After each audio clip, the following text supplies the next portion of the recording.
بسم الله الرحمن الرحيم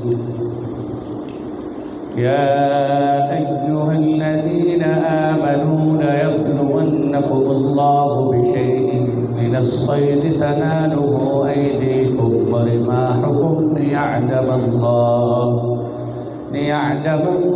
من يخافه بالغيب فمن اعتدى بعد ذلك فله عذاب أليم يا أيها الذين آمنوا لا تقتلوا الصيد وأنتم حرم ومن قتله منكم متعمدا فجزاء مثل ما قتل من النعم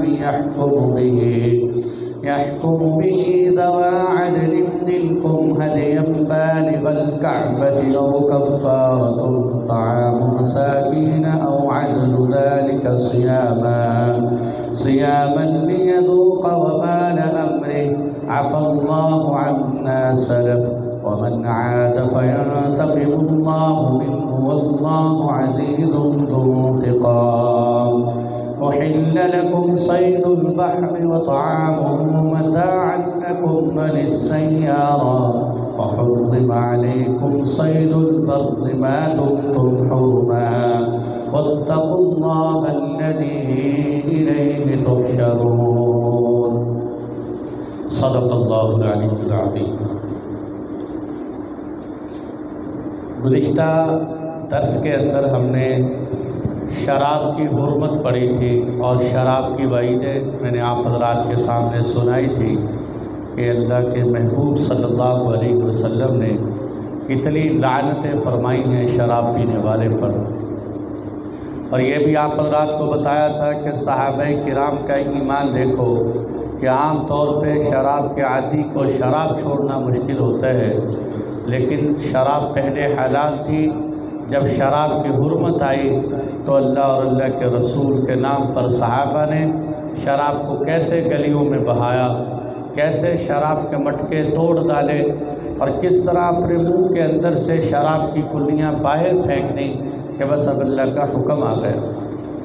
اور اس میں اللہ تعالیٰ نے فرمایا تھا کہ یہ گندگی ہے، شیطانی کام ہے، اس سے باز آ جاؤ، یہ تمہارے اندر نفرتیں پیدا کرنے کا ذریعہ ہے۔ اور آگے فرمایا اطیعوا اللہ واطیعوا الرسول واحذروا، تم اللہ کی مانو اور اللہ کے رسول کی مانو، اور اس طرح کی گندی حرکتوں سے بچو۔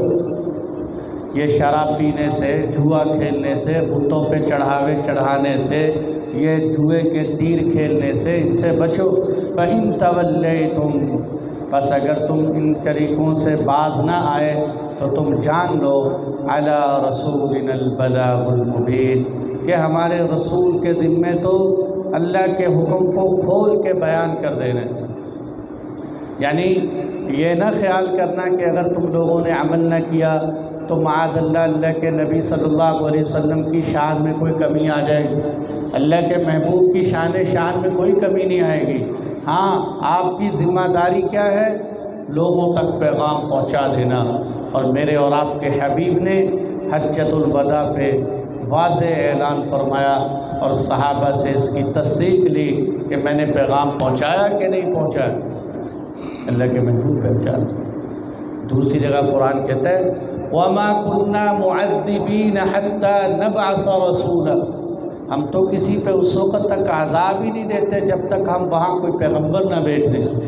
ایک دفعہ اللہ حجت عام کرتے ہیں، سمجھاتے ہیں، بتاتے ہیں، اور پھر بھی کوئی نہ مانے، اتنی سارے اسباب کے ہوتے ہوئے تو اللہ تعالیٰ فرماتے ہیں کہ ہم نے اپنا کام تمام کر دیا، اب تمہارا صلہ آخرت کے اندر ہو۔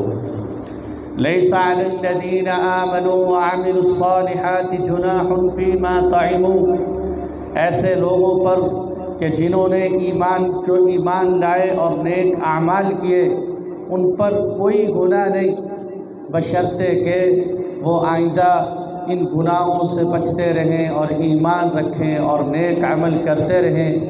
پھر جن چیزوں سے ان کو آئندہ روکا جائے ان سے بھی بچا کریں اور ایمان پر قائم رہیں۔ ثم اتقوا واحسنوا، اور اس کے بعد بھی تقوی اور احسان کو اپنائیں۔ واللہ یحب المحسنین، کہ اللہ احسان کرنے والوں کو پسند فرماتے ہیں۔ اب اصل میں یہاں صحابہ کے ذہن میں یہ بات آئی کہ بہت سے لوگ وہ تھے کہ جو شراب پیتے پیتے فوت ہو گئے دنیا سے۔ ہم میں سے پہلے جو صحابہ تھے شراب کی حرمت آئی نہیں تھی، اور تو اللہ تعالیٰ شراب پہ اتنا ناراض ہو رہے ہیں، تو وہ جو بیچارے شراب پیتے پیتے دنیا سے چلے گئے ہمارے بڑے، ان کا کیا بنے گا؟ تو قرآن نے کہا ان پر کوئی اعتراض نہیں، کیونکہ اس وقت جب وہ شراب پی رہے تھے اللہ کی طرف سے بھی حلال تھی، اس لیے ان پہ کوئی مواخذہ نہیں ہے۔ ہاں کیونکہ وہ اس وقت بھی ایمان والے تھے، عمل صالح والے تھے، اگر ان کے زمانے میں بھی شراب حرام ہو جاتی تو وہ بھی تمہاری طرح چھوڑ دیتے، لیکن ان کے زمانے میں حرام نہیں ہوئی، اسی لیے وہ پیتے رہے۔ اچھا، یہاں قرآن نے 3 دفعہ یہ بات کی، آمنوا وعملوا الصالحات، ایک ہی آیت میں 3 دفعہ آمنوا وعملوا الصالحات، پھر کہا آمنوا وعملوا الصالحات، پھر کہا ثم اتقوا آمنوا۔ حالانکہ ایک دفعہ ہی کہہ دیتے کہ جو اللہ سے ڈر گیا ایمان لے آیا۔ ایک تو علماء نے اس کو لکھا ہے، بعض علماء نے اس کا مطلب لکھا ہے کہ یہ تاکید ہے، ایک بات کو بار بار کہنا کہ وہ اللہ سے ڈرتے تھے، ایمان والے تھے۔ لیکن دوسرے علماء نے اس کا مطلب یہ بھی بیان کیا ہے کہ اس سے مراد 3 طبقے، یہودی، عیسائی، مسلمان، کہ وہ جو یہودی ایمان لے آئے اللہ سے ڈر گئے، وہ عیسائی جو ایمان لے آئے اللہ سے ڈر گئے، اسی طرح وہ مسلمان جو اپنی عملی زندگی میں اللہ سے ڈرتے رہے، تو قرآن کہتا ہے ان پر کوئی گناہ نہیں۔ اور ایک علماء نے یہ بھی مطلب بیان کیا ہے کہ ایمان کے درجات ہیں۔ امام بخاری رحمۃ اللہ علیہ نے اپنی بخاری میں ایمان کے درجات پہ بڑی حدیثیں باندھی کہ ایمان بھی ترقی کرتے، الایمان یزید و ینقص، ایمان بڑھتا ہے۔ اور ہمارے ائمہ کہتے ہیں کہ ایمان تو ایک ہی جیسا ہوتا ہے، ایمان کی کیفیت بڑھتی۔ تو بہرحال کیفیتیں ہم دیکھتے ہیں نا، کہ جیسے ایک صحابی کہنے لگے اللہ کے نبی میں تو منافق ہو گیا، نافق حنظلہ، حنظلہ تو منافق ہو گیا۔ آپ نے فرمایا حنظلہ تو کیسے منافق ہو؟ اللہ کے نبی آپ کی محفل میں بیٹھے ہوتے ہیں، جنت سامنے نظر آتی اور جہنم نظر آتی، فرشتوں کی رونقیں اور محفلیں، اور ایمان آسمانوں کی بلندیوں کو چھو رہا ہوتا ہے۔ گھر میں جاتے ہیں، بیوی بچوں سے مشغول ہوتے ہیں، وہ کیفیتیں نہیں رہتی۔ تو آپ کے پیچھے اور آپ کے سامنے اور، یہ تو ایمان برابر نہیں لگتا ہے، منافق ہو گئے۔ صحابہ ماشاءاللہ کیا بات تھی، کیسے لوگ تھے، کتنا بڑا ایمان تھا، پھر بھی نفاق کا شبہ ہے اپنے اوپر۔ آج میرے دوستو، ہم کچھ بھی نہ کر کے جنت کے ٹھیکیدار ہیں، وہ سب کچھ کر کے بھی اپنے آپ کو کہتے تھے حنظلہ منافق ہو۔ رستے میں آوازیں لگاتے ہوئے جا رہے ہیں، ابو بکر صدیق رضی اللہ عنہ تشریف لائے جناب، انہوں نے کہا حنظلہ کیا ہوا؟ اے ابو بکر میری تو یہ کیفیت ہے۔ کہنے لگے حنظلہ یہ کیفیت تو ہمارے ساتھ بھی ہوتی، چلو اللہ کے محبوب کی خدمت میں چلے۔ اکٹھے ہی تشریف لے آئے۔ آپ صلی اللہ علیہ وسلم نے فرمایا ہاں یہ کیفیت ہوتی ہے، اگر تمہاری وہ کیفیت جو میری محفل میں رہتی ہے ہر وقت ایسے رہے تو تم اپنی آنکھوں سے دیکھو کہ فرشتے تمہیں رستوں میں سلام کریں، فرشتے تمہیں رستوں میں سلام۔ تو انہوں نے کہا یہ ایمان کے 3 درجات، یہ ایمان اس سے اوپر ایمان، وہ ایسا ایمان ثم اتقوا واحسنوا کہ صفت احسان پر پہنچ گئے۔ یہ صوفیہ والی بات میں نے کی ہے، صوفیہ والی۔ صوفیہ کہتے ہیں بندہ ترقی کرتے کرتے کرتے کرتے درجہ احسان پہ پہنچ جاتا ہے۔ شاہ ولی اللہ محدث دہلوی نے اپنی ساری کتابوں کا نچوڑ اسی پر بنایا، درجہ احسان پر۔ درجہ احسان کس کو کہتے ہیں؟ ایک حدیث کی کتابوں میں حدیث مشہور ہے، حدیث جبرائیل، اس کو کہتے ہیں حدیث جبرائیل۔ صحابہ بیٹھے ہیں، اللہ کے محبوب بیٹھے ہیں، ایک اجنبی آدمی اللہ کے نبی کے سامنے آیا اور آپ کے قریب ہو کے بیٹھ گیا، اتنا قریب ہوا کہ گھٹنے سے گھٹنا مل گیا، اور آپ سے سوالات کر رہے ہیں، آپ جواب دے رہے ہیں۔ اس نے سوال کیا مل احسان یا رسول اللہ، اے اللہ کے نبی احسان کیا ہے؟ آپ نے فرمایا ان تعبد اللہ کأنک تراہ فإن لم تکن تراہ کأنہ یراک۔ احسان کی صفت کا سب سے اونچا درجہ تو یہ ہے کہ جب تم عبادت کرو تو یوں سمجھو کہ تم اللہ کو دیکھ رہے ہو۔ اللہ تمہارے سامنے، اللہ تمہیں اپنی آنکھوں سے نظر آ رہا ہے۔ اس لیے جن لوگوں کی یہ کیفیت تھی، ان کی نمازیں کیسی شاندار ہوتی ہوں گی۔ حضرت مجدد الفسانی فرمایا کرتے تھے جب میں نماز میں سجدے میں سر رکھتا ہوں مجھے یوں لگتا ہے جیسے میں نے رب ذوالجلال کی چوکھٹ پہ سجدہ کر دیا ہے۔ تو یہ کیفیت کہ تم اللہ کو دیکھ رہے ہو، اگر یہ نہیں کر سکتے اس سے نیچے والا درجہ اپنا لو۔ وہ کیا ہے کہ تم یہ سمجھو کہ اللہ تمہیں دیکھ رہے ہیں، اللہ تمہیں دیکھ رہے ہیں۔ اچھا وہ آدمی باتیں کر کے جب جانے لگا، چلا گیا، آپ نے صحابہ سے پوچھا جانتے ہو یہ دیہاتی کون تھا؟ کبھی مجھ سے سوال کرتا تھا، کبھی خود جواب دیتا تھا۔ آپ صلی اللہ علیہ وسلم نے صحابہ سے پوچھا، ان کے اللہ کے نبی ہم نہیں جانتے۔ آپ نے فرمایا یہ جبرائیل تھے، یہ جبرائیل تھے جو صحابہ کے بیچ میں ایک اجنبی آدمی کی کیفیت میں بیٹھے رہے۔ اس حدیث کو حدیث جبرائیل کہتے ہیں، یہ جبرائیل والی حدیث۔ تو اسی میں اللہ تعالیٰ نے پہلے کیا فرمایا، اب ہم آیت دیکھیں گے تو سمجھ میں آئے۔ لیس علی الذین آمنوا وعملوا الصالحات، ایک بات ہو گئی۔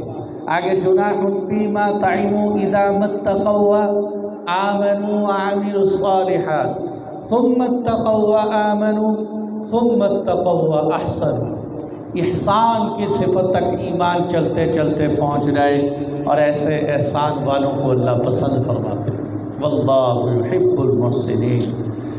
یہاں تک میرے دوستو جو باتیں تھیں وہ تو تھیں ایسی حرمت کی جو اصلاً حرام تھی، جیسے شراب ہے، اللہ نے اس کی بے کنی کر دی، اصلاً حرام کر دی۔ کچھ چیزیں ایسی ہوتی ہیں اصلاً حرام نہیں ہوتی، عارضی طور پر حرام ہوتی، جیسے مثال کے طور پر نماز ہے، اللہ اکبر کہہ کے تکبیر اولیٰ کی نیت باندھی، اب کھانا حرام، پینا حرام، بات کرنا حرام، حالانکہ عام زندگی میں سب کچھ حلال، روزہ رکھا اب حلال چیزیں بھی حرام۔ تو یہ اللہ تعالیٰ ان کی حرمت فرمایا، یا ایھا الذین آمنوا، اے ایمان والو، لیبلونکم اللہ، لام قسم کے لیے، اللہ کی قسم، اللہ تمہیں ضرور بے ضرور آزمائیں گے، بشیء من الصید، شکار کے کچھ جانوروں کے ذریعے، تنالہ ایدیکم، جو تمہارے ہاتھوں، ورماحکم، اور تمہارے نیزوں کی زد میں آ جائیں گے، لیعلم اللہ من یخافہ بالغیب، تاکہ وہ یہ جان لے کہ کون ہے جو اسے دیکھے بغیر بھی اس سے ڈرتا ہے۔ فمن اعتدى بعد ذلك فله عذاب علیم، پھر جو شخص اس کے بعد بھی حد سے تجاوز کر جائے، یعنی اللہ کا حکم پتہ چل جائے پھر بھی اللہ کی نافرمانی کرے، تو فله عذاب علیم، تو وہ دردناک سزا کا مستحق ہے۔ یا ایھا الذین آمنوا، میں کہا کرتا ہوں نا جب اللہ تعالیٰ یوں کہے یا ایھا الذین آمنوا، اپنی طرف متوجہ ہو جائے کرو، اللہ مجھے بلا رہے ہیں، اے بندے میری بات سن۔ ایک ہے نا میں کسی کو کہوں اسپیشل، اور بھائی جان میری بات سنو، آپ یوں سمجھیں کہ اللہ تعالیٰ آپ کا نام لے کے آپ کو مخاطب کر رہے ہیں، یا ایھا الذین آمنوا۔ اور آسان کر کے بتاؤں، ایک ہے اپنے بیٹے کو کہنا زید میری بات سن، ابو بکر میری بات سن، عمر میری بات سن، بیٹے کا نام لینا، یہ اس میں بھی محبت ہے لیکن کم۔ ایک ہے میرے بیٹے، پتر، بات سننا، اس میں محبت زیادہ ہے کہ نہیں؟ یعنی بچے کو اس رشتے سے بلانا جو آپ کا رشتہ ہے۔ ایک ہے چچے کو کہنا، چچے کا نام لے کے ابو بکر میری بات سنو، چچا جی بات سنو، اس میں محبت زیادہ ہے۔ اللہ تعالیٰ ہمیں جو بلاتے ہیں اپنے اور بندے کے بیچ کے تعلق سے بلاتے ہیں، یہ نہیں کہتے اے فلانے فلانے فلانے، بلکہ کیا کہہ رہے ہیں؟ اے ایمان والو، یا ایھا الذین آمنو۔ اس لیے اللہ نے جب اپنے نبی کو بھی بلایا ہے نا تو نام لے کے نہیں بلایا، یا ایھا النبی، یا ایھا الرسول، یا ایھا المزمل، یا ایھا المدثر، یہ سب میرے محبوب کے القابات سے پکارا۔ اسی طرح اب اللہ بار بار دیکھو کہ یا ایھا الذین آمنو، اے ایمان والو، لا تقتلوا الصید وانتم حرم، تم احرام کی حالت میں شکار نہ کرو۔ ومن قتلہ منکم متعمدا، اور جو شخص تم میں سے جان بوجھ کے شکار کو، جانور کو مارے گا، فجزاء مثل ما قتل من النعم، تو اس کا بدلہ دینا واجب ہو جائے گا، جس کا طریقہ یہ ہوگا کہ جو جانور اس نے قتل کیا ہے، اس جانور کے برابر چوپایوں میں سے کسی جانور کو، یحکم بہ ذوی عدل منکم، جس کا فیصلہ تم میں سے دو دیانتدار آدمی کرے، ہدیا بالغ الکعبہ، اس کو کعبہ پہنچا کر قربان کیا جائے گا، او کفارۃ طعام مساکین، یا اس کی قیمت کا کفارہ مسکینوں کو کھلایا جائے گا، او عدل ذلک صیاما، یا اس کے برابر روزے رکھے جائیں گے، لیذوق وبال امری، تاکہ وہ شخص اپنے کیے کا بدلہ چکھے۔ فاللہ عنا سلف، فرمایا پہلے جو کچھ ہو چکا اللہ نے اسے معاف فرما دیا۔ ومن عاد فینتقم اللہ منہ، اور جو شخص دوبارہ ایسا کرے گا اللہ اس سے بدلہ لیں گے۔ واللہ عزیز ذو انتقام، اور اللہ اقتدار اور انتقام کا مالک ہے۔ یہ ایک لمبی آیت میں نے ترجمہ اس لیے کی کہ اس میں اللہ تعالیٰ کئی احکامات بیان کر رہے ہیں۔ وہ کیا ہے کہ یہ بہت سمجھنے والی بات ہے، اللہ کرے سمجھ میں آئے، اور شریعت نے مستقل احکامات دیے ہیں۔ یہ نمبر ایک کیا ہے؟ احرام کی حالت میں، حالت احرام میں آپ کسی جانور کا شکار نہیں کر سکتے۔ نمبر دو، آپ حرم کی حدود کے اندر، چاہے احرام کی حالت میں ہیں چاہے احرام کی حالت میں نہیں، آپ حرم کی حدود میں کسی جانور کا شکار نہیں کر سکتے۔ دو مسئلے، نمبر ایک احرام کی حالت میں پھر بھی جانور قتل نہیں کر سکتے، نمبر دو احرام کی حالت نہیں ہے، حدود حرم ہے، حدود حرم کے اندر بھی آپ جانوروں کو قتل نہیں کر سکتے۔ اور اسی سلسلے میں اللہ تعالیٰ نے یہ سارے لمبے احکامات دیے ہیں کہ اگر کوئی قتل کر دے تو اس کی سزا کیا ہوگی۔ اصل میں یہ واقعہ پیش آیا حدیبیہ کے موقع پر۔ آپ صلی اللہ علیہ وسلم جب عمرہ کرنے کے لیے گئے، صحابہ سے کہا میں نے خواب دیکھا ہے کہ ہم مسجد حرام میں داخل ہو رہے ہیں۔ صحابہ خوشی خوشی جانور لے کے گئے کہ اب تو ہم انشاءاللہ عمرہ کریں گے۔ جب پہنچے نا شمیسی جگہ پر جو جدے کے رستے میں آتی ہے، اس جگہ پر آپ پہنچے تو ان ظالموں نے آپ کو روک دیا اور آپ کو عمرہ نہیں کرنے دیا۔ اسی موقع پر جب صحابہ کے خیمے لگے ہوئے تھے تو صحابہ کے پاس خیموں کے قریب قریب شکار بہت آئے، اور صحابہ تو شکاری تھے، بڑے بڑے صحابہ میں صحرا کے اندر لوگ بڑے شکار کرنے والے ہوتے۔ عدی بن حاتم طائی، حاتم طائی کے بیٹے حضرت عدی بہت بڑے شکاری تھے۔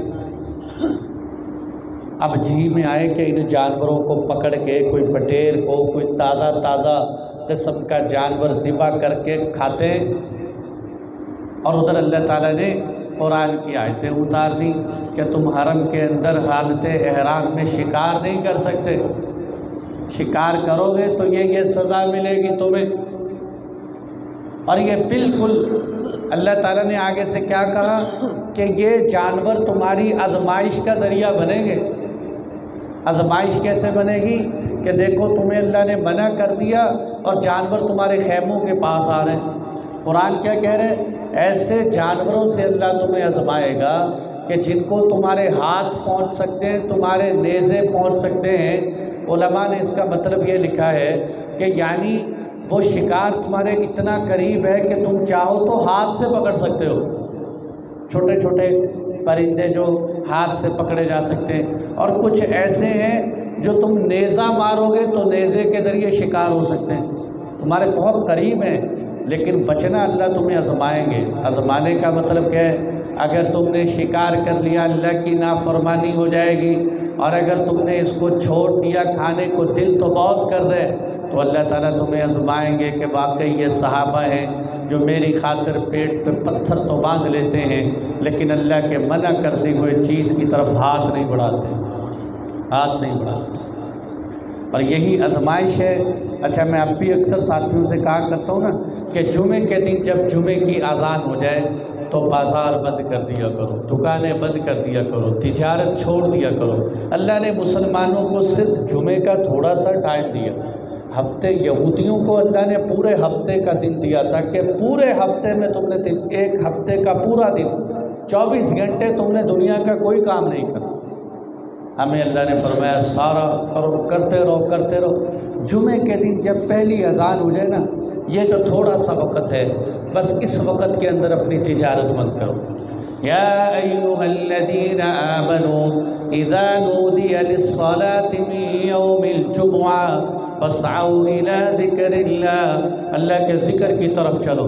وذروا البیع، کاروبار چھوڑ دو۔ وذروا البیع، پوری سورہ جمعہ ہے اس کے اوپر۔ اب میں کہتا ہوں اتنی دیر چھوڑ دو۔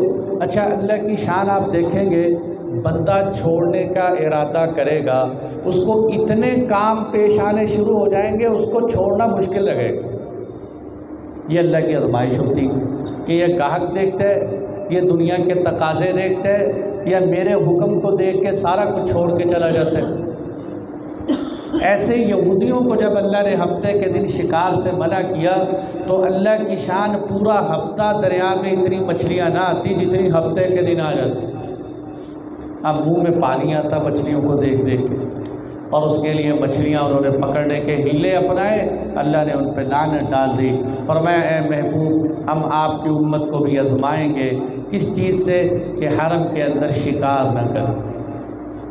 اب یہاں میرے دوستو پہلا مسئلہ میں نے آپ کو یہ بتایا، یہ مسئلے میں قرآن کی اس آیت سے خلاصے کے طور پر آسان لفظوں میں سنا دیتا ہوں۔ نمبر 1، حالت احرام میں شکار کرنا گناہ۔ نمبر 2، حدود حرم میں شکار کرنا گناہ۔ تیسرا مسئلہ سمجھیں کہ یہ جو چند چیزیں اللہ تعالیٰ نے حرام کی کہ حرم کی حدود کے اندر اور حالت احرام میں تم نہیں کر سکتے، وہ چاہے معقول اللحم ہو چاہے غیر معقول اللحم۔ کیا مطلب؟ چاہے وہ جانور ہوں جن کا گوشت کھانا حلال ہے، چاہے وہ جانور ہوں جن کا گوشت کھانا حلال نہیں، دونوں برابر، دونوں کا شکار کرنا منع کر دیا اللہ تعالیٰ۔ اور اسی طرح دیکھیں کچھ وحشی جانور ہوتے ہیں، یعنی جو انسانوں کے پاس نہیں رہتے، کچھ وہ جانور ہوتے ہیں جو پالتو جانور ہوتے ہیں، وحشی جانور اور پالتو جانور۔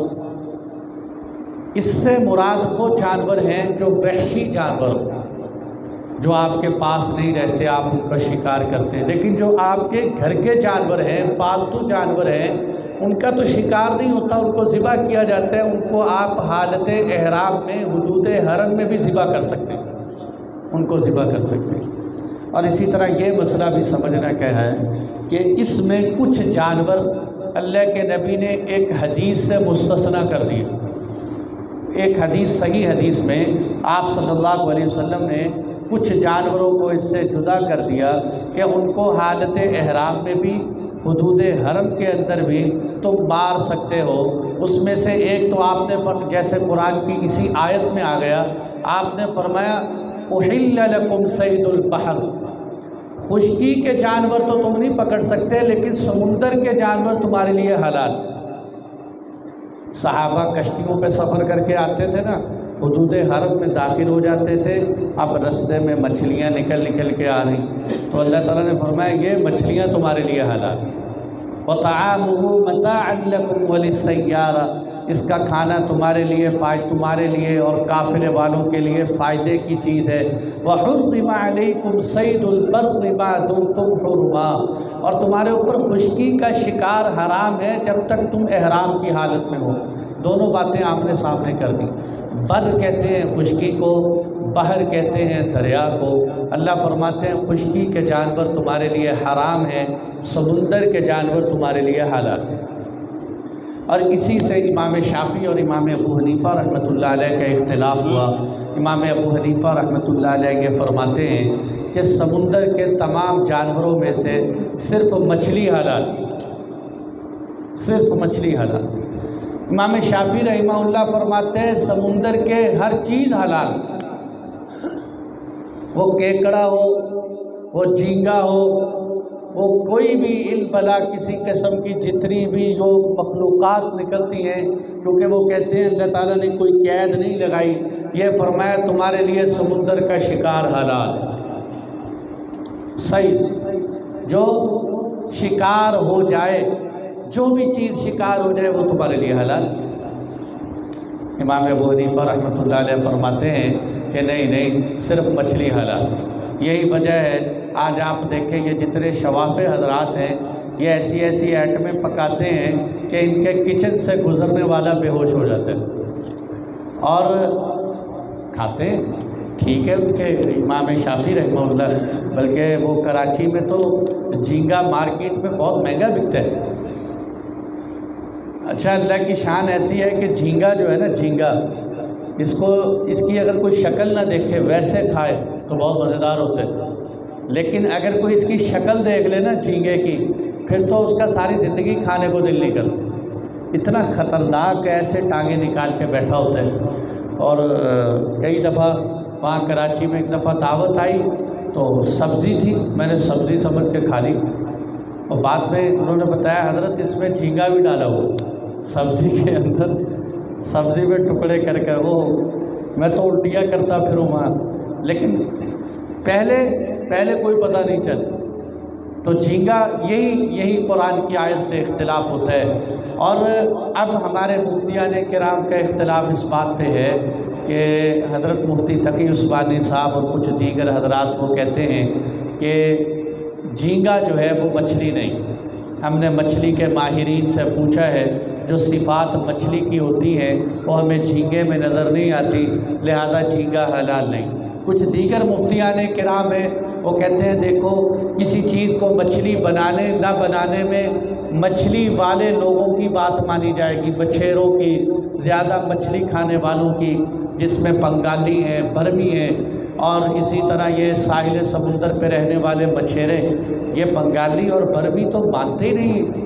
ان سے اگر بات کر کے دیکھو وہ تو اس مفتی کو نہیں مانتے جو یہ کہے کہ جھینگا حرام ہے، تو کہتے تم تو پاگل ہو، اتنا مچھلی میں مزہ نہیں ہے جتنا جھینگے کے اندر، جھینگا حلال۔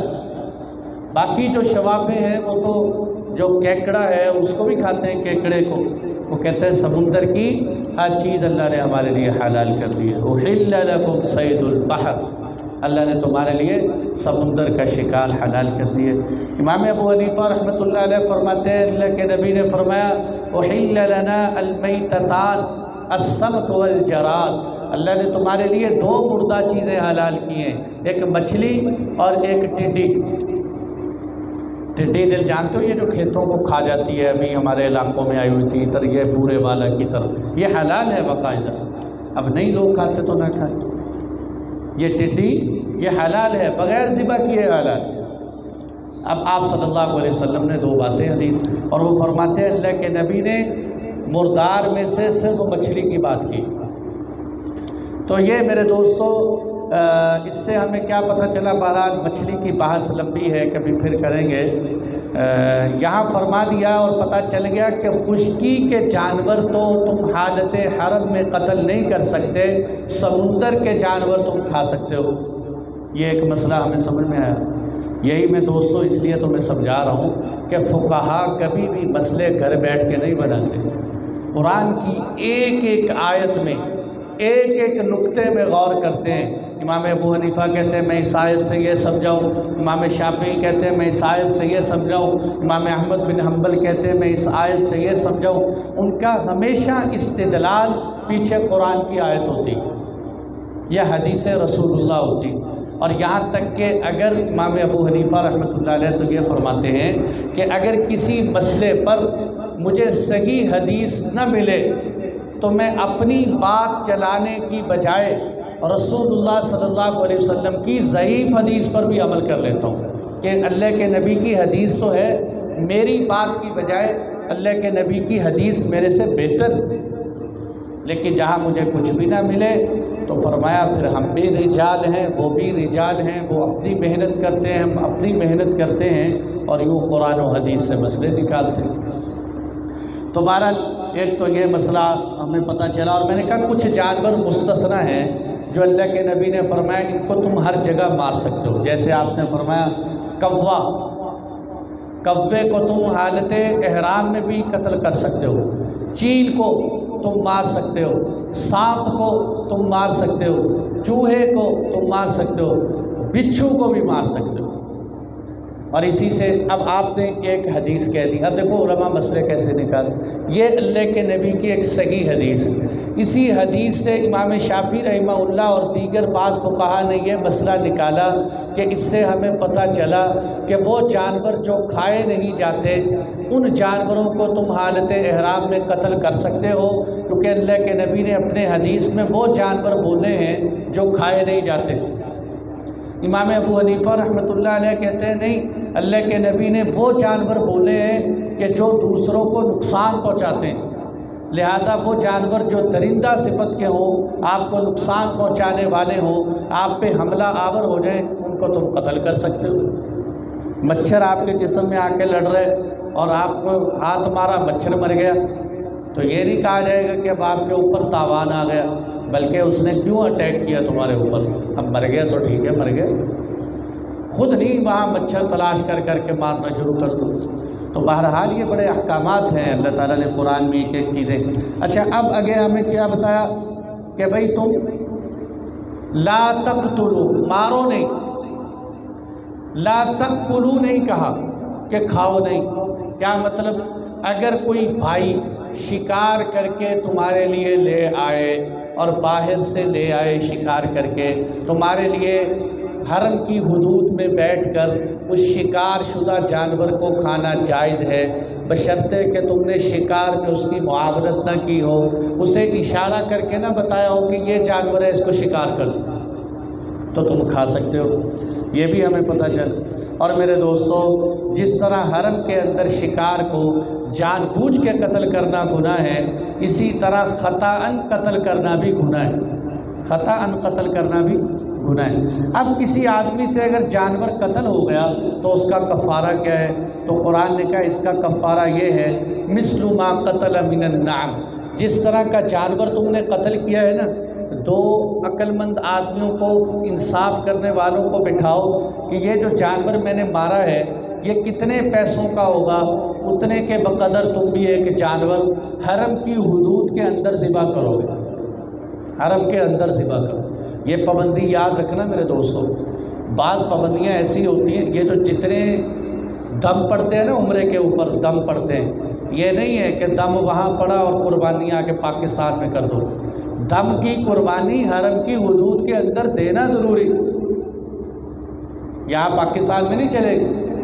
اسی طرح اگر تم نے وہاں کوئی جانور قتل کر دیا، اس کے بدلے میں جو جانور ذبح کرنا ہے وہ بھی حرم کی حدود کے اندر، ہدیم بالغ الکعبہ، قرآن کہتا ہے کعبے میں پہنچا کے کرنا ہے، اور اس کا فیصلہ تم، اچھا یہاں سے بھی دیکھو اللہ نے ہمیں بات سمجھا دی کہ فیصلہ خود نہیں کرنا، کسی دو دیانتدار بندوں سے فیصلہ کراؤ۔ حضرت مولانا سرفراز صفدر خان صاحب گجرانوالہ کے تھے، بہت بڑے عالم تھے، اللہ تعالیٰ نے ان سے بہت خدمات لی، انہوں نے بدعت اور شرک پر گجرانوالہ میں بہت کام کیا، حضرت کی کئی کتابیں ہیں۔ حضرت نے ایک دفعہ ایک مفتی صاحب کو فون کر کے کہا، مفتی صاحب میں اس طرح بیمار ہوں، مجھے یہ بتاؤ کہ میں اس حالت میں تیمم کر سکتا ہوں؟ مفتی صاحب نے ان کو بتایا کہ آپ تیمم کر سکتے ہیں۔ وہ پاس بیٹھنے والا خادم کہنے لگا، حضرت اتنے بڑے عالم ہو، یہ مسئلہ تو میں آپ کا خادم ہوں، مجھے آتا ہے، آپ کو تو آتا ہی ہوگا، لیکن آپ نے مفتی کو فون کیوں کیے؟ حضرت نے فرمایا یہ وہ بات ہے جو میں بتانے لگا ہوں۔ حضرت نے فرمایا مسئلہ مجھے آتا تھا، لیکن یہ آسانی والا مسئلہ تھا، میں ڈر گیا کہ کہیں میرا نفس مجھے غلط مسئلے کی طرف مائل نہ کر دے، میری ذات کا مسئلہ تھا، اگر کسی اور کا مسئلہ ہوتا میں بتا دیتا، میں نے اپنی ذات کے بارے میں اپنے نفس پہ اعتماد نہیں کیا بلکہ کسی اور مفتی سے مسئلہ پوچھے۔ قرآن بھی کہہ رہے تمہارے نفس تو بخیل ہے نا، وہ اپنے بارے میں تو ہمیشہ ڈنڈی والے فیصلے کریں گے، خود نہ کرو، دو دیانتدار بندوں سے فیصلہ کراؤ کہ مجھے بتاؤ میں کیا کروں، جو جانور دے دو۔ اب قرآن نے آسانی دے دی کہ ہم پابند نہیں کرتے جانور ہی دو، بلکہ تم کیا کر سکتے ہو، تم کفارہ دے سکتے ہو، مسکینوں کو کھانا کھلا سکتے ہو۔ مسکینوں کو کھانا کیسے کھلانا ہے؟ آپ کو پتہ چل گیا کہ جانور جو ہے، یہ جو میں نے جانور ذبح قتل کر دیا، یہ جانور ہے 50,000 کا، 50,000 کا ہے۔ آپ 50,000 کو 2 کلو گندم کے حساب سے تقسیم کر لیں، آپ کو پتہ چلا 2 کلو گندم تو بنتی ہے 300 روپے کی، 300 روپے کی بن گئی۔ اب 300 روپے کے 300 کو آپ تقسیم کر دیں 50,000 کے اوپر، جتنے مسکین نکلیں گے، جتنی وہ اس کا جواب آئے گا، اتنے مسکینوں کو آپ کھانا کھلا دیں، صبح شام بھی کھانا کھلا سکتے۔ دیا گا کیا کرو، او کفارۃ طعام مساکین، یا یہ کر لو، اگر یہ بھی نہیں کر سکتے قرآن کہتا پھر روزے رکھو۔ روزے کتنے رکھنے؟ جتنے مسکین بنتے، ہم نے 300 کو جب تقسیم کیا 50,000 پر، تو جواب میں جتنے مسکین نکل آئے اتنے روزے رکھ لو، اتنے روزے رکھ لو۔ قرآن کہتا ہے یہ سزا ہم تمہیں اس لیے دے رہے ہیں تاکہ تم اپنی غلطی کی وبال چکھ لو، تمہیں سزا ملے۔ نفس کو یہی سے صوفیہ کہتے ہیں جب تم سے کوئی گناہ ہو اپنے نفس کو سزا دیا کرو، لیذوق وبال امری، اور جو پیچھے ہو چکا اس کو تو اللہ نے معاف کر دیا۔ ومن عاد، البتہ جو دوبارہ پھر کرے گا اللہ اس سے بدلہ لیں گے، اور اللہ تعالیٰ زبردست انتقام دینے والے ہیں۔ دیکھو اللہ تعالیٰ نے قرآن میں ہمیں کس طرح ایک ایک مسئلہ کھول کے بیان کیا۔ اب پھر بھی ہم قرآن کو نہ سمجھیں، اس پہ عمل نہ کریں، اس سے بڑی نادانی کوئی نہیں۔ اللہ تعالیٰ ہم سب کو عمل کی توفیق عطا فرمائے۔ الحمدللہ رب العالمین۔